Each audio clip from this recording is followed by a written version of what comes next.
সামনেই রয়েছে বরুদিনী একাদশী ব্রত। আর এই একাদশী ব্রত অনেক ভক্তদের কাছেই খুবই গুরুত্বপূর্ণ একাদশী। এই দিন ভগবান বিষ্ণুর পুজো করা হয়। বৈশাখ মাসে কৃষ্ণপক্ষে এই একাদশী পালন করা হয়ে থাকে। ভগবান বিষ্ণুর বামন অবতারে এই বরুদিনী একাদশী উৎসর্গ হয়ে থাকে। বন্ধুরা, এই ভিডিওতে আমরা জেনে নেব 2026 সালে বরুদিনী একাদশী কবে পড়েছে এবং তার পূর্ণাঙ্গ সময়সূচি এবং বরুদিনী একাদশী পালন কখন হচ্ছে। বন্ধুরা, তার আগে পরবর্তী ভিডিও পেতে চ্যানেলটাকে সাবস্ক্রাইব করে নেবেন আর ভিডিওটা লাইক শেয়ার করতে ভুলবেন না। আর কোনো কিছু তথ্য জানতে হলে কমেন্ট বক্স তো রইলই।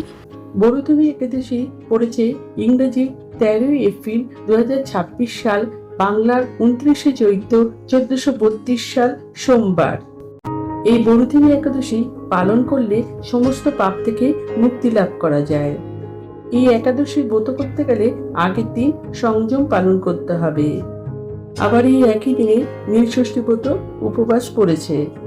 এই বরুদিনী একাদশী পালন থাকছে ইংরেজি 14 এপ্রিল 2026 সাল মঙ্গলবার সকাল 6টা বেজে 57 মিনিট থেকে সকাল 9টা বেজে 30 মিনিট পর্যন্ত। এই সময়ের মধ্যে আপনারা পালন করতে পারেন। এই বরুদিনী একাদশী পালন করলে পঞ্চ রবি শস্য খাওয়া যাবে না, তবে যারা নীলষষ্ঠী পালন করবেন তারা ফল, মিষ্টি, নিরামিষ, সবজির তরকারি, বাদাম সিদ্ধ এগুলো খেতে পারেন। বৈশাখ মাসে এই বরুদিনী একাদশী ব্রত পাঠ করলে ও শ্রবণ করলে সমস্ত পাপ থেকে মুক্তি পাওয়া যায়। বন্ধুরা, আমার আজকের ভিডিওটা এই পর্যন্ত শেষ করলাম। ভিডিওটা ভালো লাগলে লাইক, শেয়ার এন্ড সাবস্ক্রাইব করবেন।